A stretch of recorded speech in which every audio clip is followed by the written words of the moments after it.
Welcome to SK Statistics tutorial. Continuations. Today question number 17.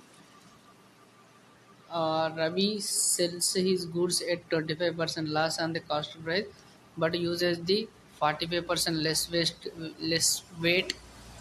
What is the profit percentage? వాడు ఏం చేస్తున్నాడంటే ఇక్కడ goods అంటే 25% లాస్ అమ్ముతుంటు కాస్ట్ ప్రైస్ మీద. నెక్స్ట్ అట్లనే మళ్ళీ 45% లెస్ వెయిట్ యూజ్ చేస్తుండు.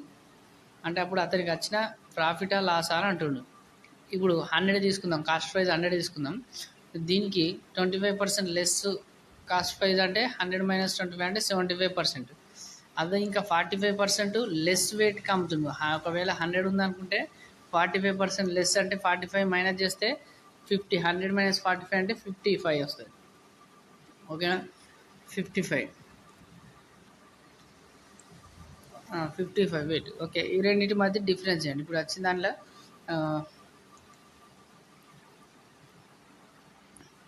రెండింటి మధ్య ఇప్పుడు మనకి ఎంత అంటే 55 వెయిట్ ఉంది, దాన్ని ఎంత అమ్ముతున్నా అంటే 75గా అమ్ముతుండు. ఇప్పుడు ఈ రెండింటి మధ్య డిఫరెన్స్ ఎంత? 75కి 55కి 20 డిఫరెన్స్ బై కాస్ట్ ప్రైస్. ఇప్పుడు ప్రజెంట్ కాస్ట్ ప్రైస్ ఎంత? 55 ఇంటూ 100. ఓకేనా, ఇంటూ 100. దీన్ని క్యాన్సిల్ చేస్తే 5 11 5 4 అంటే 400/11 వస్తుంది. ఇంకా క్యాన్సిల్ చేస్తే 11 3 అది ఒకటే ఆప్షన్. 3 లాస్ ఆఫ్ ప్రాఫిట్ అంటే ప్రాఫిట్, ఎందుకంటే 55ని 75కి అమ్ముతుండు. 55ని 75కి అమ్ముతున్నా అంటే ప్రాఫిట్ అన్నట్టు. ఓకేనా, ప్రాఫిట్ అన్నట్టు. ఇది సెల్లింగ్ ప్రైస్, ఇది కాస్ట్ ప్రైస్ ఇది. ఓకేనా, ఇప్పుడు 36 4/11 అవుతుంది. ఇక అదొకటే ఆప్షన్ ఉంది. ప్రాఫిట్లలో 36 3తో స్టార్ట్ అయితే అదొకటే ఆప్షన్ ఉంది కాబట్టి అదే ఆన్సర్ అవుతుంది. Next, 2 circles touch each other at point oh.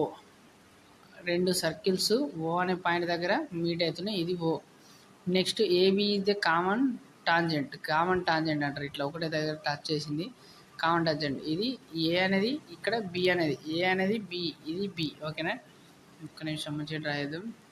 0 circle,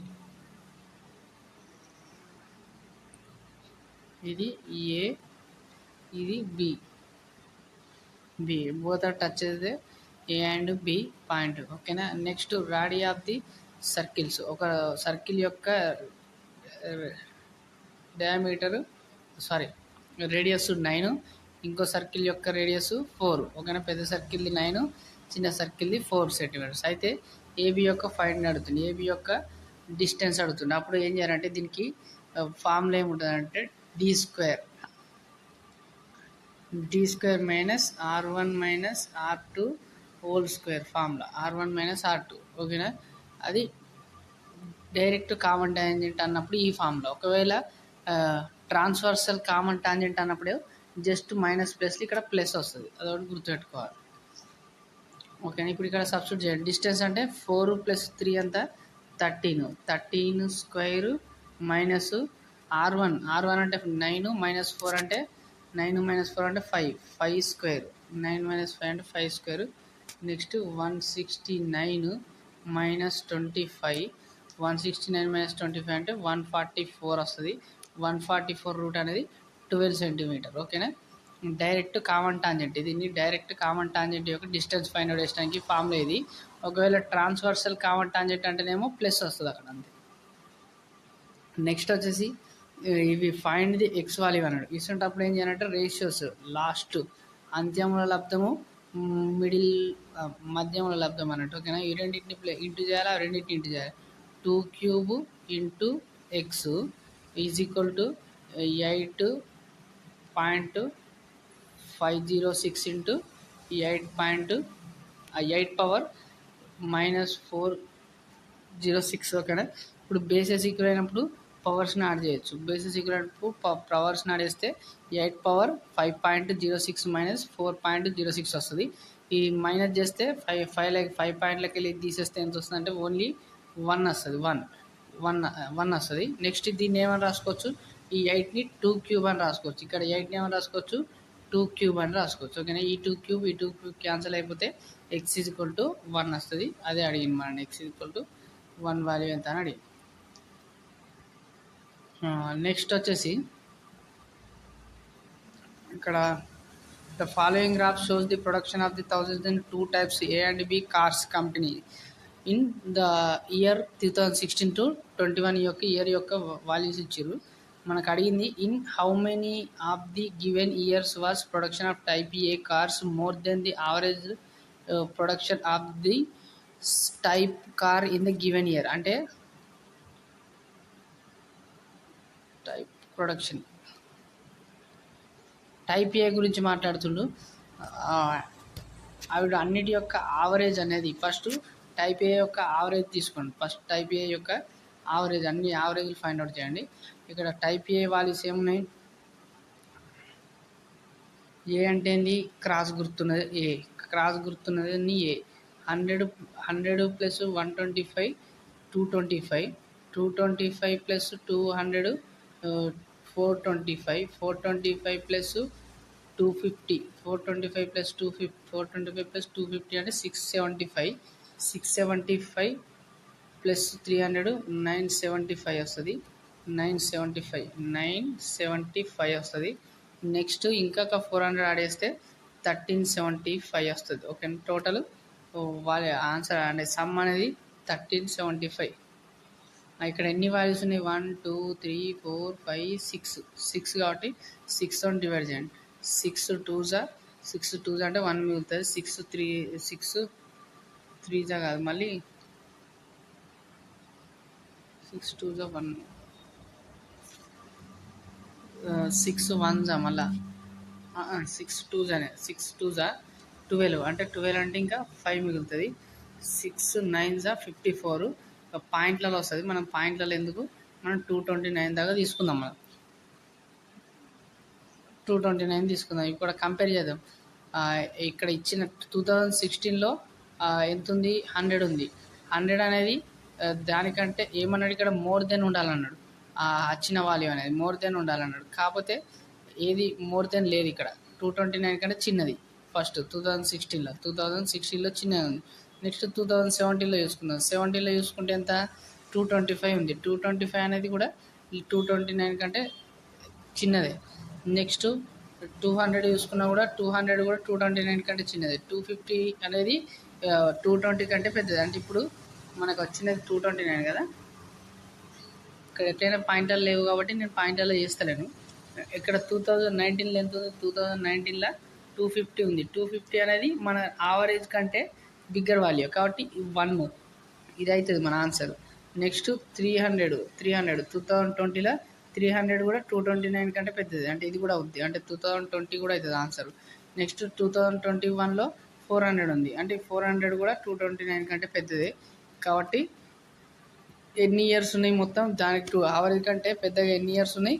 3 years ఉన్నాయి. కాబట్టి ఆన్సర్ అనేది 3. ఓకేనా? అవి ఏమి ఇయర్స్ అని అడగలేడు, ఎన్ని ఉన్నాయని అడిగింది అంతే. కాబట్టి 3 అవుతుంది. నెక్స్ట్ ఇది చూస్తే పెద్ద ఉంది కానీ సింపుల్గా అయిపోతుంది ఆన్సర్ అనేది. ఇక్కడ మొత్తం 100 స్టూడెంట్స్ ఉన్నారు. ఇక 50 మార్క్స్కి ఎగ్జామ్ కండక్ట్ చేసారు. ఏమేమి ఎగ్జామ్స్ అంటే మ్యాథ్స్, ఫిజిక్స్ కండక్ట్ చేసారు.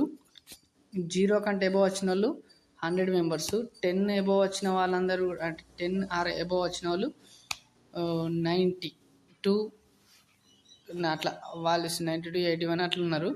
నెక్స్ట్ ఇక్కడ 30 ఆర్ ఎబో వచ్చిన వాళ్ళు వీళ్ళు. నెక్స్ట్ 40 ఆర్ ఎబో వచ్చిన వాళ్ళు వీళ్ళు. ఓకేనా?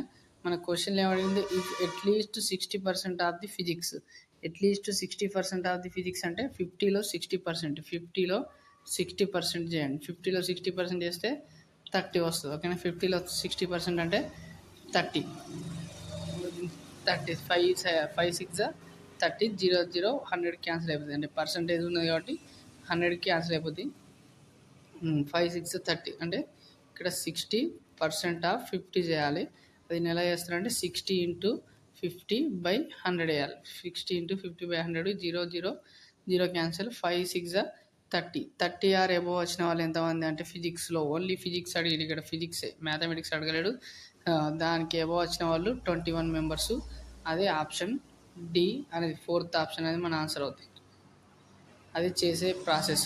Next Reshma took a loan of 12 lakhs with simple interest for as many years as the rate of interest. She paid 9,72,000 as the interest at the end of the loan period. Loan period. What was the rate of interest per annum? Per annum ఎంత అని అడుగుతుండు. ఇక్కడ ఇచ్చింది ఏంటంటే ఎన్ని years తీసుకుంటారో అన్ని rate of interest ఎంతైతే ఇయర్స్ ఉంటాయో, అంటే 12 ఇయర్స్ ఉంటే 12% రేట్ ఆఫ్ ఇంట్రెస్ట్ ఉంటుంది. కాబట్టి మనం ఏం చేద్దామంటే ఈ ఇయర్స్ని రేట్ని ఎక్స్ అనుకుందాం. ఎక్స్ అనుకుందాం. అంటే ఇప్పుడు మనకి ఫార్ములా ప్రకారం చూస్తే PTR/100 ఉంటుంది ఫార్ములా. అంటే ఎంత ఇంట్రెస్ట్ ఎంత పే చేసింది మనకి 9,72,000 పే చేసింది. పీ వాల్యూ ఎంత ఇచ్చిండు 12 lakhs బై ఇంకా టైం ఉంది కదా, టైం అనేది ఎక్స్, ఇంకో రేట్ ఆఫ్ ఇంట్రెస్ట్ కూడా X by 100. 3 zeros cancel, 2 zeros cancel, 12తో క్యాన్సల్ చేద్దాం. 12 8 96, 1 మిగులుతుంది అంటే 81 వస్తుంది. అంటే ఎక్స్ ఇంటూ ఎక్స్ ఏమవుతుంది, ఎక్స్ స్క్వేర్ అవుతుంది. X square is equal to 81 వస్తుంది. X square is equal to 81 అంటే X is equal to 9%. Rate of interest అంటే పర్సెంట్లో చెప్తాం, ఇయర్స్ అంటే 9 years. ఇక్కడ ఇయర్స్ సేమే, అంటే ఇక్కడ ఎన్ని ఇయర్స్కి 9 yearsకి 9% రేట్ ఆఫ్ ఇంట్రెస్ట్కి ఇచ్చిండు అన్నట్టు. ఇస్తే అప్పుడు లాస్ట్కి 9,72,000 అవుతుంది. ఓకేనా. జస్ట్ ఫార్ములాలో ఎక్స్ అనుకుని సబ్స్టిట్యూట్ చేస్తే ఆ ఎక్స్ వాల్యూ 500 వేస్తే అది ఆన్సర్ అవుతుంది. ఓకేనా.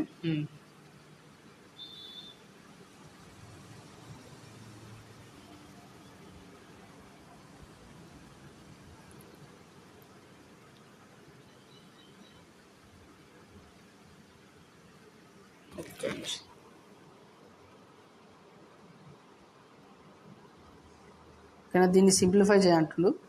ఇక్కడ సింప్లిఫై ఒక్క నిమిషం.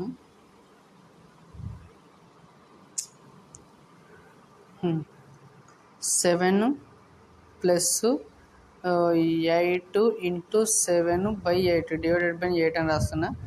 ప్లస్ 7 డివైడెడ్ బై ఉంది కదా 1/7 ఇంటూ 1/7. ఒక్క నిమిషం. 7 ప్లస్ 8 ఇంటూ 7/8 ప్లస్ 7 ఇంటూ 1/7 అంటే డివైడెడ్ బైని ఇంటూలోకి చేంజ్ చేస్తున్నా. ఓకేనా. అంటే 1/7 అవుతుంది. ఓకే. అండ్ నెక్స్ట్ కింద డినామినేటర్లో 3 plus 3 into 3/3 divided by 3 divided బైని ఇంటూలోకి రాస్తున్నా. నెక్స్ట్ వచ్చేసి ప్లస్ 5 డివైడెడ్ బైని తీసే ఇంటూలోకి మార్చితే రెసిప్రోకల్ అవుతుంది. ఓకేనా. ఇప్పుడు 8 క్యాన్సల్.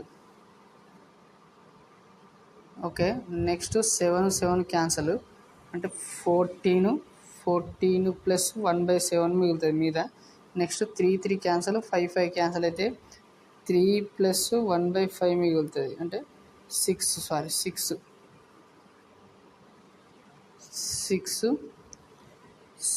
ప్లస్ 1/5 మిగులుతుంది. ఇక్కడ ఎల్సిఎం చేస్తే పైన ఎల్సిఎం చేస్తే ఎంత వస్తుంది అంటే 99 7 14 7s 98 ప్లస్ 1 అంటే 99/7 ఉంటుంది. నెక్స్ట్ కింద 31 5 6 30 ప్లస్ 1 అంటే 31. ఈ పైన 5 అనేది పైకి వెళ్తుంది, కింద డినామినేటర్లో 7 వస్తుంది. అంటే 5 ఇంటూ 99/31 ఇంటూ 7 31 ఇంటూ 7. దీన్ని సింప్లిఫై చేస్తే మనకి ఏమొస్తుంది అంటే దీన్ని సింప్లిఫై చేస్తే మనకు 495/217. ఎట్లా చేయాలంటే 99తో ఇంటూ చేసేటప్పుడు 95s 450 ఇంటి. ఇప్పుడు ఒక్క నిమిషం, మనకు లాస్ట్కి ఎంత వచ్చింది 99 ఇంటూ 5 కదా. 99 ఇంటూ 5 అంటే 95s చేయండి 450. Next 9 5s 45. రెండింటిని యాడ్ చేస్తే 495 అవుతుంది. అట్లా ఈజీగా చేసుకోవచ్చు క్యాలిక్యులేషన్. 495/217 అనేది మన వచ్చిన వాల్యూస్. మనం ఇప్పుడు దీన్ని ఆప్షన్ లేదు ఏదికి సూటబులో మనం ఫైండ్ అవుట్ చేయాలి. ఇప్పుడు ఇక్కడ చూసుకుంటే యూనిట్ డిజిట్ చూసుకోరు ఇక్కడ 7తోని 7 3 జా 21 ప్లస్ 7 అంటే ఇక్కడ నిమిషం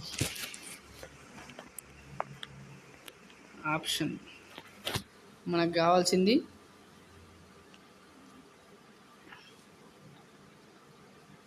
495/217 లాస్ట్ డిజిట్ 5 ఉండాలి. ఇది 7 3 జా 21 ప్లస్ 7 అంటే 8 వస్తుంది. యూనిట్ డిజిట్ 8 వస్తుంది. ఇక్కడ 7 1 జా 7 7 1 జా 7 ప్లస్ 1 అంటే ఇక్కడ కూడా 8 వస్తుంది. 7 2 జా 14 14 ప్లస్ 1 అని అంటే 14 ప్లస్ 1 అంటే 5 వస్తుంది. అంటే లాస్ట్ డిజిట్ 5 వస్తుంది కాబట్టి ఇదే మన ఆన్సర్ అవుతుంది. ఓకేనా. అట్లా లాస్ట్ డిజిట్ మొత్తం సింప్లిఫై చేయాల్సిన అవసరం లేదు. Next question